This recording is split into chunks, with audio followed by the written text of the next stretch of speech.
Welcome to Popternative, where we dive into topical discussions from the worlds of pop culture, social media, and sports. Here is your host, Peter Remoliotis, aka PD Beats. PD Beats here from Popternative, speaking to goaltender Ann Renée Desbiens, who just won a gold medal with Canada at the Women's World Hockey Championship. Welcome back to the show. Thank you for doing this. Hi, Pete. Nice to be there again. Yeah, absolutely. I just want to know, obviously, 3-on-3 overtime against the United States. You're on the other side as the goaltender where everything's happening. Take us through what happened, because there was a lot of uncertainty because people weren't sure if it was in or not. Can you just take us through what your perspective was of everything going on? Do you even remember, or is it all a blur at this point? Oh, I remember.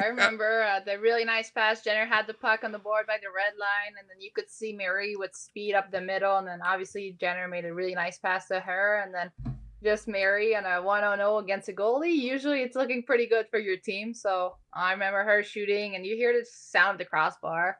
Yeah. But then you see Pooh just going like she scores.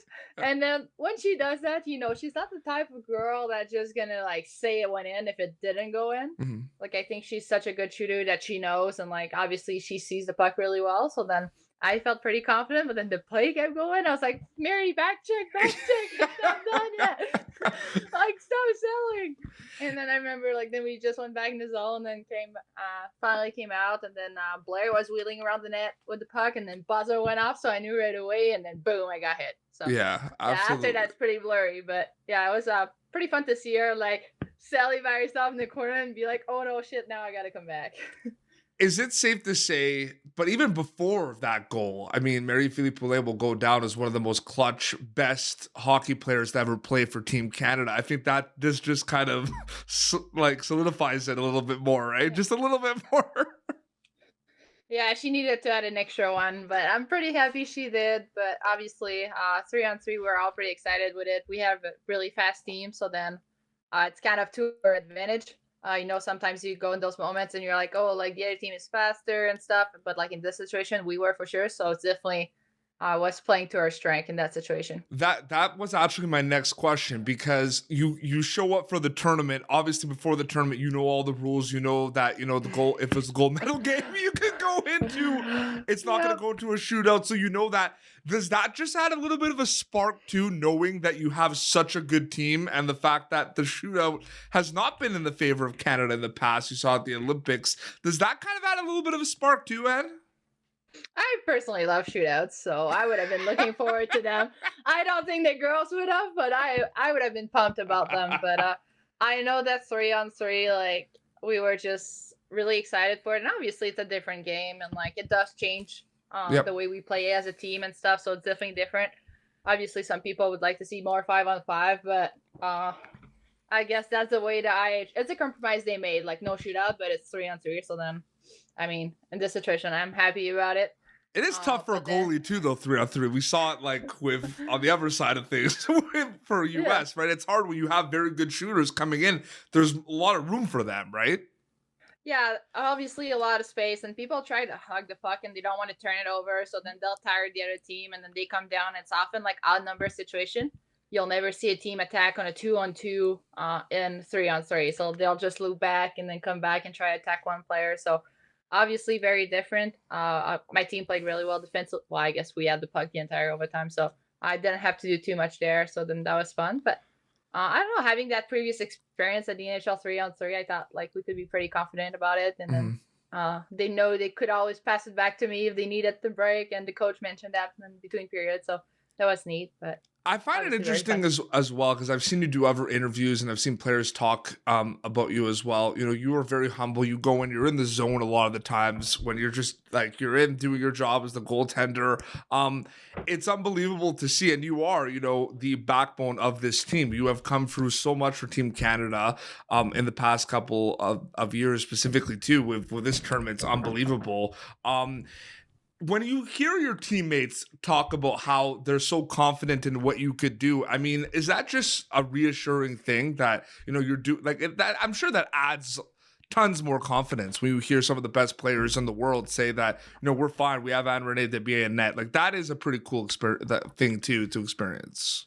So yeah, when you can see your players having confidence, that you definitely help as a goalie, because that's your goal at the end of the day. Like, it's for them not to worry every time you have a shot, or for them to not change their game just because they find you shaky, all of that. Yep. So even like my younger Ds, I know they probably never had a goalie that plays the puck the way I do, and I know at first they're like, oh, it's kind of, we don't know what to do, and then by the end, like, they kind of they knew what to expect, and they're like, oh, like, you're never really in trouble, like, you always get out of it yourself. So then that was really neat to watch. But I try to make everything look easy, even if sometimes it's not, just to make them feel good about it. You're very Like, good oh, at that. like, You do make it look very easy. Sometimes it just feels, I've seen highlights sometimes where it doesn't even feel like you, like, it just like it just hits you in a really like crazy angle, and you just make like a movement that just seems like I don't understand it sometimes. Like, well done, honestly.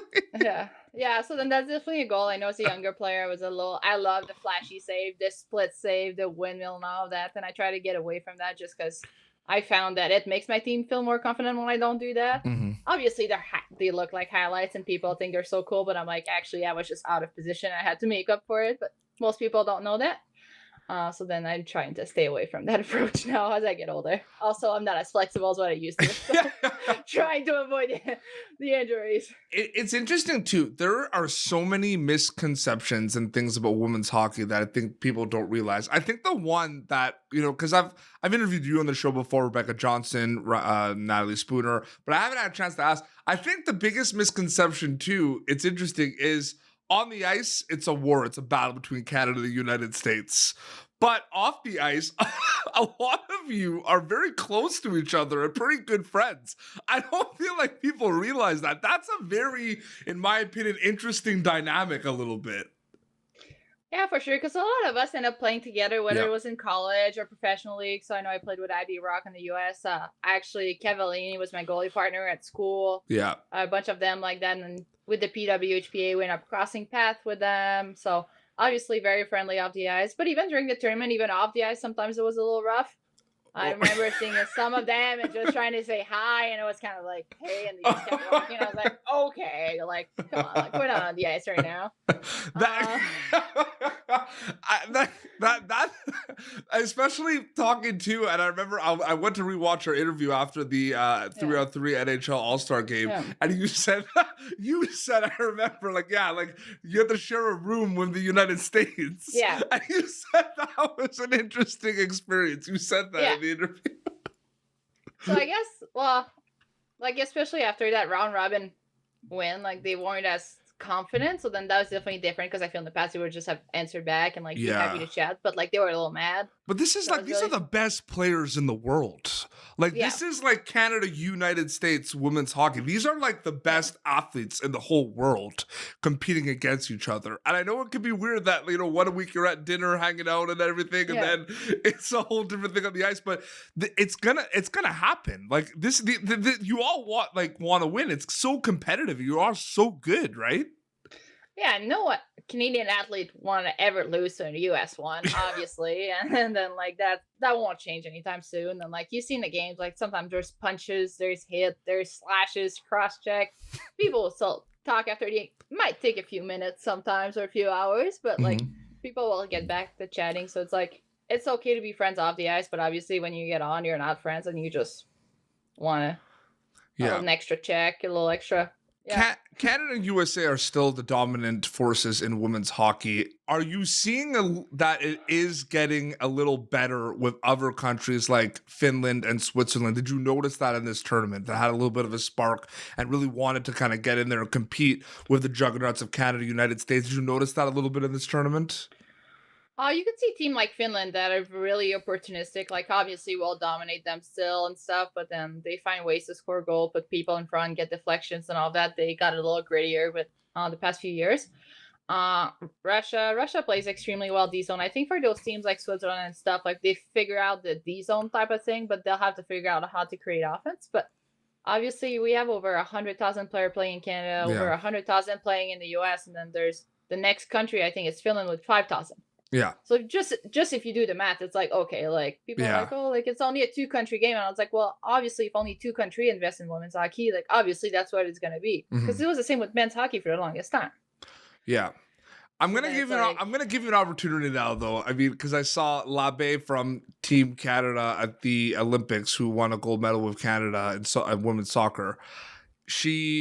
There was a post that showed both your teams winning the gold medal, yeah, and she made a Sportsnet. tweet. But you know the tweet Yeah. I'm talking about, right? Yet there's no women's leagues in Canada. What do you? I mean, it's a struggle, and I think it's still a struggle. I think it's getting more and more frustrating because it doesn't seem like things are it doesn't feel like there's progress. You know, sometimes the pandemic obviously didn't help a lot of situations, but I mean, it's your what do you think about all that? Because it's getting frustrating. Obviously extremely frustrating because when I stopped playing after the Olympics in 2018, that was one of the reasons. Was like there's no league for us to play in. It's really hard as an athlete to keep training, competing, working, like trying to build a future for yourself and stuff when you don't have those things. So then I went back to school and then came back. I was like, oh, like things are starting to look up. Like there's an organization creating and stuff. But the fact that those women's athletes have to go play overseas to like be able to play in professional league is just a shame for Canada. Like to be honest, like it's terrible. Yeah. Like from Yeah. any perspective. And it's like obviously like you do want your younger like the kids to be active. You want the kids to dream, and not all the kids can be on the national team. There's only 25 of us, and like there's 29 of us centralizing. So you have to give those kids other opportunities to be professional. Like it can Yeah. only be the national team. Yeah. So then you'll see more players, and then you'll see like more interest, and the game is gonna grow. So it's kind of like a two-way thing. Like, It's not fair. I'm telling you right now, and it's tough for me to keep it all in. Because Yeah. I've been a fan of the product since I was a young kid, watching the Olympics and Yeah. everything. It's not fair because the players are so good, so passionate. It is so fun to watch, and I see myself frustrating with the lack of growth and development. And there's all these posts on social media like, oh, it's so good, record-breaking numbers. Yeah, great. That's a post. But like, could we actually like make a league? Yeah, well, it's insane. I've probably played 20 games since the last Olympic. I played 5 at Worlds, like through the PWHPA last year, like NHL All-Star, a few with Team Canada in the Rivalry series. But I've played less than 20 games since the last Olympics, and I'm going into the Olympic year right now. So it's like, okay, like good. Like I've gotten better somehow because I've been practicing like crazy. I want to keep it positive, but it's hard sometimes. You know what I But mean? it's like, yeah, and like we show up to practice, and like even this year, sometimes we could be 2 on the ice at a time. I was like, what? Like, what do you want us to do with 2 on the ice at a time? Mhm. Like, so then it's like, it's been really frustrating. And obviously, we want to put our skills to showcase, but then we just haven't had those opportunities, or like No. we do get them like once every like 2 months or 3 months, and it's like it's not enough. And like, And then it obviously, if happens, you want and us then to- it's gone, right? That's another yeah. thing too, people right? forget. Yeah. So like, World just happened, like it's great, like people are talking about it, but then in a week or two, like nobody is going to talk about this I know. anymore. So then it's like, how do you expect us to get better, the game to grow, if we play 20 games in 3 years? No, absolutely. And I think it's just a little bit, obviously, Pop Turner want to keep positive, but it's just frustrating because if you look back at my past interviews, you know, talking to, you know, Haley Wickenheiser, Sarah Nurse, Natalie Spooner, like in the past, and this is like 3-4 years ago, we're having the same conversations we're having right now. You know what I mean? So that's a frustrating aspect of it too. That's 4 years ago, right? I'm just saying. Yeah, that's the thing. Like I really quit hockey because there was no opportunity. Then I came back and I could see like things starting to change, and it still haven't changed. And it's Yeah. like, okay, like we're talking about how long can we keep doing this as athletes, like to practice and train and travel and not put a hold on our lives, but like we Yeah. love playing. That's what we want to do. But obviously, we don't work on other things in our lives right now. So it's like, how long can we keep like doing Mhm. that, like, and then still get better? Because at the end of the day, we still have to get better and like train, and it's like a lot of commitment. But at the end of the day, we want to play games. Yeah, That's absolutely. what we want to do. Like practice is fun, but Absolutely. Obviously, you know, and very quickly too, does this gold medal victory feel a lot better just because it was just a longer roller coaster of emotions as well? Because, you know, the first World's getting canceled, and then just kind of quarantining, being with the team a lot and playing the games. Like it did, like, is it feel sweeter because it felt longer? Definitely feel sweeter because of it. I remember like going on those ice sessions where there's only two players at a time, and you're like, why are we doing this Yeah. and all that? And you're like, okay. Then you go to Halifax, and like obviously the first year getting canceled, we were all okay with it. We understood what was going on, and like this time around, like we're in Halifax ready to compete, and it's like suddenly, okay, no, your girls are not welcome here anymore. It's Yeah. like, oh, okay. And then it's like, oh, what's going on? Like, what's gonna happen? Then you take a few weeks off. And then it's like, oh, World's in August. And it's like, okay, got to start again. And then obviously the bubble, like being 5 days in the hotel room without being able to see your friends. And then even after that, like we were about 40 days in a hotel room in a row. Yeah. That we couldn't go outside or barely. Like at the rink, we could warm up outside, but that's about it in a cage like fancy area. But it's like, and the food, like hotel food, gets old. Yeah. So then it's like, so obviously when we won, like it's kind of, you kind of forget about all those things, and you're just like, I did it for that. Like Yeah. that's exactly the reason why we did made all those choices. They're not sacrifices, they're choices. Yep. And then, but the fact that you win just makes you forget about all of the rest a little bit more for sure. Oh, absolutely. There was obviously a lot of watching TV shows and a lot of like free time in rooms and just kind of sitting there and waiting everything out. What shows or what have you been watching the last year or so? Like any specific shows? I love Lucifer. Definitely waiting for the new season to come out. Yellowstone, currently on Blacklist, the older one. Like it's kind of fun. At first, I tried to put it as a background show. Realized you can't put that as a background show because you actually got to like pay attention. But then I brought my PS4 at the hotel. Like I usually don't play, but then I was like, well, if I'm stuck in my room, at least I can chat with my friends and talk at the same time and Yeah. try to change it up. But I love books and reading and stuff, so I've been trying puzzling. Then I've been trying to change it up because it can get old pretty fast. Yeah, the final season of Lucifer. We have some exclusive interviews coming out too. We've interviewed the cast of that, so that's awesome. Yeah. I wanted to thank you so much for coming on the show and chatting a little bit. Thank you so much. Yeah, my pleasure.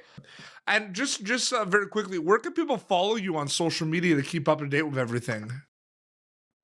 Instagram, I think my handle is Ann, ANN, and my last name Desbian. And then I think I'm on Twitter too, Desbian30, college number.